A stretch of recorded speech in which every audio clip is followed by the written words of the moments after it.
क्या हो सकता है ओम मंत्र का रहस्य? हमें यह तो पता ही है कि ओम मंत्र के उच्चारण से मन को शांति मिलती है और सकारात्मकता बढ़ती है, परंतु क्या इसके अतिरिक्त भी ओम मंत्र का कोई गूढ़ रहस्य है?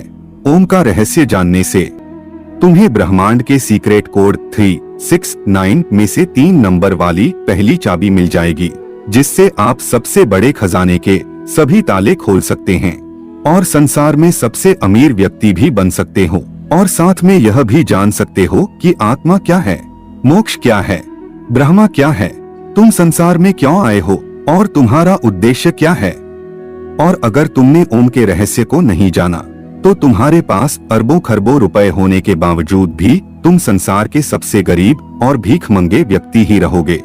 और ओम मंत्र का यह रहस्य तुम वेदों और उपनिषदों से प्राप्त कर सकते हो, लेकिन अगर तुम्हारे पास इतना समय नहीं है कि तुम इनका अध्ययन कर सको, तो आपको हमारी इस प्रस्तुति को अंत तक एकाग्रचित्त होकर जरूर देखना चाहिए। ओम सनातन धर्म का प्रतीक है और यह शिव का भी प्रतीक है। ओम एक ऐसी ध्वनि या मंत्र है जो अनगिनत रहस्य को अपने अंदर समेटे हुए है। और अमेरिका की ऑक्सफोर्ड यूनिवर्सिटी में डायरेक्टर रह चुके पीटर रसेल ओम मंत्र पर गहन अध्ययन कर रहे हैं और उन्होंने E=mc² को ओम =mc² के समकक्ष बताया है। और वो कहते हैं कि यह सूत्र चेतना की अभिव्यक्ति को दर्शाता है। ओम ही ब्रह्मांड की एक ऐसी ऊर्जा है जिससे यह ब्रह्मांड बना है। यूनाइटेड स्टेट में अलग अलग जगह पर रिसर्च चल रहा है कि ओम की ध्वनि का हमारे शरीर पर क्या असर पड़ता है। इस रिसर्च में जब अलग अलग ध्वनि को ऊंची आवाज में बजाया जाता है तो हर ध्वनि का असर शांत पड़े पानी पर अलग अलग पड़ता नजर आता है, लेकिन ओम की ध्वनि का असर पानी पर सबसे अलग पड़ता है। रिसर्चर खुद हैरान थे कि ओम की ध्वनि के बजने पर पानी पर ऐसी आकृति बनती है जैसे कि सनातन धर्म में बताए गए श्री यंत्र की आकृति होती है। ओम के सिवा कोई ध्वनि ऐसी आकृति नहीं बनाती थी। रिसर्चर ने बताया कि ओम की ध्वनि बहुमूल्य ज्ञान का खजाना है। और जब प्राचीन काल में एक सन्यासी को लगा कि गुप्त मंत्र से बड़े बड़े खजाने के ताले तोड़े जा सकते हैं, तो यह सन्यासी गुप्त मंत्र की तलाश में एक बड़े आश्रम में जाता है। वहाँ के आचार्य से कहता है कि आप मुझे मूल्यवान गुप्त मंत्र दीजिए। तो आचार्य ने कहा कि मैं तुम्हें गुप्त मंत्र तो दूंगा, लेकिन तुम्हें सालों तक यहाँ रहकर सेवा करनी होगी। सन्यासी ने सेवा करते करते सालों बिता दिए। एक दिन सन्यासी आचार्य के पास गया और बोला कि अब तो वह गुप्त मंत्र मुझे दे दीजिए। तो आचार्य ने कहा कि ठीक है, तुम मेरे नजदीक आओ, मैं तुम्हारे कान में वह गुप्त मंत्र कहूंगा। सन्यासी नजदीक गया तो आचार्य ने ओम मंत्र दिया। सन्यासी खुश हो गया, वह वहां से चला गया और ओम का जाप करने लगा, लेकिन कोई धन की प्राप्ति नहीं हुई। तो उसे संदेह हुआ कि आचार्य ने उसके साथ धोखा किया है। वह जब बाहर निकला तो एक माँ उसके बेटे को बुला रही थी कि ओम बेटे यहाँ आओ। तो कुछ विद्यार्थियों को ओम शांति ही बोलते हुए सुना। तो सन्यासी कहने लगा, कहीं आगे ओम बोला जा रहा है तो कहीं वाक्य के पीछे ओम बोला जा रहा है। इस ओम मंत्र को तो सभी जानते हैं, तो यह ओम का मंत्र कैसे गुप्त मंत्र हो सकता है? निश्चित ही मेरे साथ धोखा हुआ है। वह अपने आचार्य के पास गया और कहने लगा, आचार्य, आपने मुझे यह कैसा मंत्र दिया है? इसे तो हर कोई जानता है, तो फिर यह कैसे गुप्त मंत्र हो सकता है? आप मुझे कोई दूसरा गुप्त मंत्र दीजिए जिससे मुझे खजाने की प्राप्ति हो। आचार्य बोले, ठीक है, मैं तुम्हें दूसरा गुप्त मंत्र दूंगा, लेकिन तुम्हें मेरा एक काम करना होगा। आचार्य भीतर जाकर एक पत्थर लेकर आए और सन्यासी से बोले, यह लो सन्यासी, इसे बाजार में ले जाओ और इसका मूल्य जानकर आओ। याद रहे, इस पत्थर को बेचना नहीं है। सन्यासी पत्थर को लेकर बाजार में गया और सब्जी वाले को दिखाया। सब्जी वाला बोला, यह तो मेरे बाट के बराबर है, मैं उसके बदले में तुम्हें सेर बैंगन के सिवा कुछ नहीं दे सकता। सन्यासी उस पत्थर को लेकर फिर कपड़े वाले के पास गया तो कपड़े वाला बोला, क्या हमें उल्लू समझा है? पत्थर बेचकर हमें ठगना चाहते हो? चलो चलो यहाँ से। सन्यासी पत्थर को लेकर पूरे बाजार में फिरता रहा लेकिन किसी ने उसका मूल्य नहीं बताया और किसी ने उसको मुफ्त में भी नहीं लेना चाहा। फिर सन्यासी उस पत्थर को लेकर एक जौहरी की दुकान पर गया। जौहरी ने उस पत्थर को देखा और बोला, कहाँ से मिला तुम्हें इतना कीमती रत्न? यह तो बहुत ही मूल्यवान रत्न है।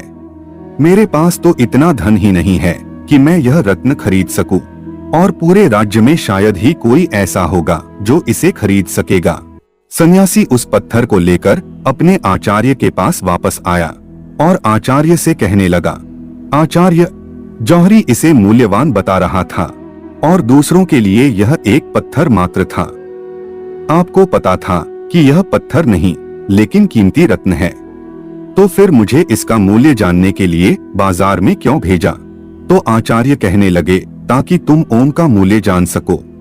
जैसे इस पत्थर का मूल्य हर कोई नहीं जान सका, यानी इसका मूल्य गुप्त है, हर कोई नहीं आंक सकता, केवल पारखी आंखें ही पहचान सकी कि यह पत्थर नहीं रत्न है।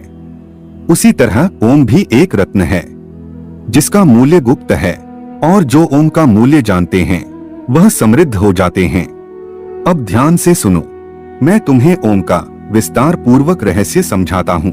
देवताओं के सेनापति भगवान कार्तिकेय ने भगवान शिव को ओम का जो अर्थ बताया है वह मैं तुम्हें बताता हूँ। ओम एक ऐसी प्राकृतिक ध्वनि है जो बिना किसी टकराव से उत्पन्न होती है। इसे तुम अक्षर, शब्द, ध्वनि या नाद भी कह सकते हो। ओम में 3 ध्वनियां हैं जिसे मात्रा कहा जाता है। वे है अध्वनि, उध्वनि और मध्वनि। जब अध्वनि और उध्वनि मिलते हैं तो वो ध्वनि बनाता है, और जब उध्वनि से म मिल जाता है तो ओम बनता है। ओम की 3 ध्वनियों से ही समस्त विश्व की सभी भाषाएं और बोलियां बनती है, और गूंगा भी अध्वनि, उध्वनि और मध्वनि यह 3 ध्वनियां बोल सकता है। आपकी भाषा कोई भी हो, लेकिन जब आप उच्चारण के लिए मुंह खोलते हैं तो सबसे पहले अकार की ध्वनि ही निकलती है, और जब तुम उच्चारण के अनंतर मुंह बंद करते हो तो मकार की ध्वनि ही निकलती है, और जब तुम होठों को पास लाकर मुख को आधा खुला और आधा बंद रखते हो तब उकार की ही ध्वनि सुनाई पड़ती है। इसीलिए सभी भाषाओं की सभी ध्वनियां, फिर वह स्वर हो या व्यंजन, ओंकार के अंतर्गत ही आती हैं। इसलिए ओम विशिष्ट वैश्विक ध्वनि है। ओम ईश्वर का प्रतीक भी है। इस ओमकार के रहस्य को जान लेने के बाद सोना, चांदी, रुपए, पैसे सब मिट्टी लगने लगता है, क्योंकि यह सब भौतिक पदार्थ वास्तव में मेरा ही स्थूल रूप है। मैं तो इतना अमीर हूँ कि यह घर, यह जमीन, यह पृथ्वी, यह तारामंडल ही नहीं, पूरा ब्रह्मांड ही मेरा है। और ऐसे कितने ब्रह्मांड होंगे जो मेरे ही अंग है। तो मेरे जितना अमीर कौन हो सकता है जब मुझे इतना बड़ा खजाना मिल रहा है? मैं क्यों इन किलो 100 किलो सोना, चांदी और रुपए पैसे के पीछे भागूं?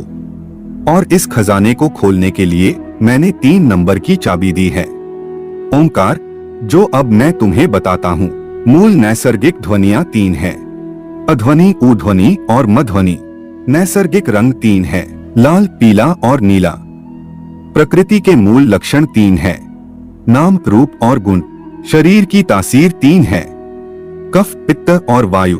ब्रह्मांड की स्थितियां 3 है, उत्पत्ति, पालन और प्रलय। और उनके देवता भी 3 हैं, ब्रह्मा, विष्णु और महेश। पदार्थ के मूल तत्व 3 हैं, न्यूट्रॉन, प्रोटॉन और इलेक्ट्रॉन। पहले आयाम 3 है, लंबाई, चौड़ाई और गहराई। और इन 3 नंबर की चाबी को जितना गहराई से अध्ययन करोगे और उसकी गहराई में जाओगे, तुम मुझे ही पाओगे, नहीं अपने आप को ही पाओगे, क्योंकि इस संसार में तुम्हारे सिवा दूसरा कोई है ही नहीं। तो मित्रों, यह प्रस्तुति आपको पसंद आई है तो प्रस्तुति को लाइक करें और कमेंट में ओंकार लिखना ना भूलें। धन्यवाद।